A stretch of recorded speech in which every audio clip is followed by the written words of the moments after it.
Hi and welcome to JTU's Hyundai. Just going to go through a safety video for the Hyundai Tucson. So this is the SE nav model, so obviously you get remote control keys. So we'll start by just opening the doors. So seat adjustment, that is done by the lever underneath the seat there. Just pull that up and you can move the seat backwards and forwards. This handle here, you can pump the seat up or pump it down if you want it higher or lower. This button adjusts the electric lumbar adjustment on the base of the driver's seat, and then the wheel here just adjusts the backrest. Alright, if I just get inside the vehicle. Now to adjust the door mirrors, everything, the controls are in the armrest here. As you can see, we've got all the windows, the central locking buttons, and also the adjustment for the wing mirrors, left or right, and then just the touchpad you use. When the auto button is flat, the car, when you lock it, the wing mirrors will fold in automatically, and when you unlock the car, they will fold out automatically. Alright, now starting the car, you've got to fully depress the clutch before you turn the key, otherwise the car will not start. As you can see, the dashboard there, you've got your speedo on the right, rev counter on the left, and then in the middle there you've got your information panel. Now on the steering wheel, horn is anywhere in the centre here. On this side of the steering wheel you've got your cruise control and speed limiter buttons, and then on the inside here you've got your trip computer. So this middle button here, you can flick that up and down, and as I do that you'll see the information there change. So you can have a digital speedo, or you can have details of obviously the drive you've just done, average fuel consumption, and again you can reset all of those. So I'll leave it on the digital speedometer. On this side of the steering wheel you've got your audio controls, so you can increase or decrease the volume, go up or down the radio stations, and also buttons there for your Bluetooth for your phone. Around the center console, so you've got your dual climate control. So again, as you can see, you can just rotate this dial to adjust the temperature. Press automatic, the car will get on with it automatically for you to get to that temperature and maintain it. The passenger, if they want, they can select a different temperature. Alright, if however then you're in the car on your own and you want to control both sides, just press sync, blue light's lit, and then your control, the driver's control, controls both. The air conditioning, as you can see, the blue light is lit, that means the aircon is available. If you want to turn the aircon off, just press that button until the blue light goes out. You can also increase or decrease the fan speed. You can turn the whole system off if you like. If I pop it back on auto a minute, this here is your front demist, so if I press that, as you can hear, everything goes up to the screen. As soon as the screen is clear, press that and it goes back to its previous setting.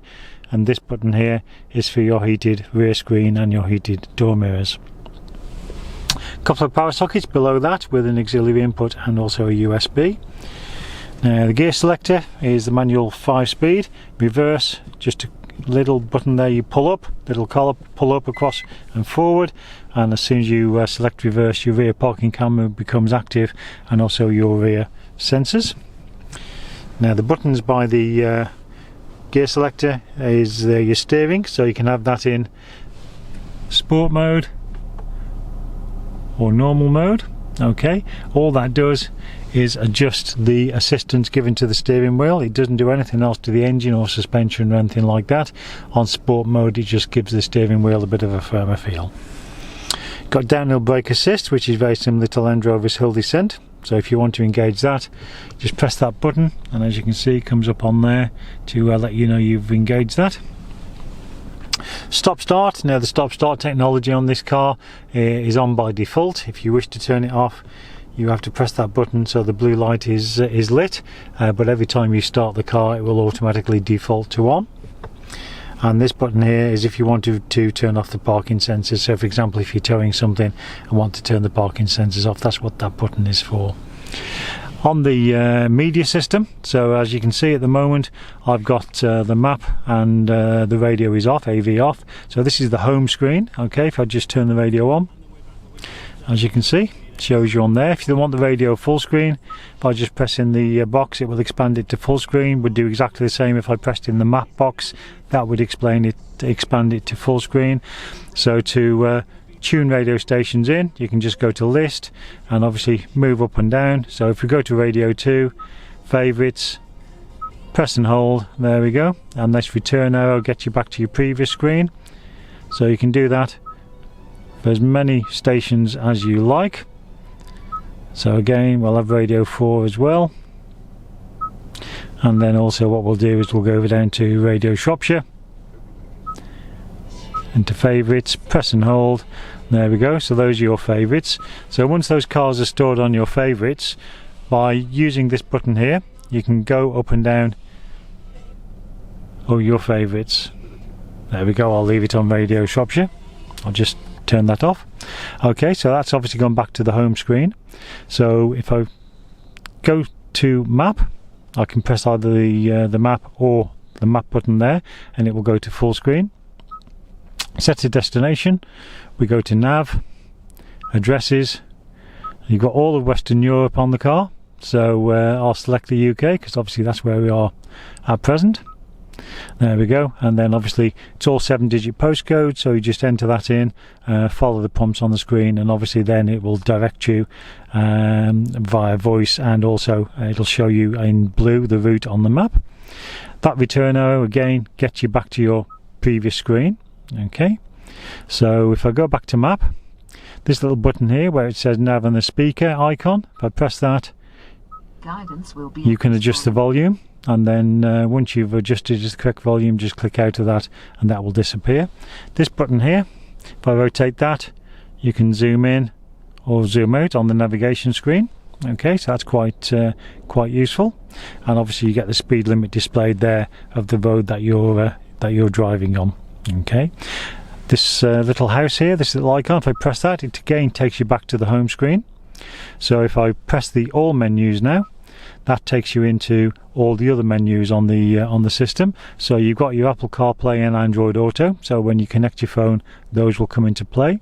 Again, phone for your Bluetooth and everything, so everything's all on there for you. So again, I'll take you back to the home screen.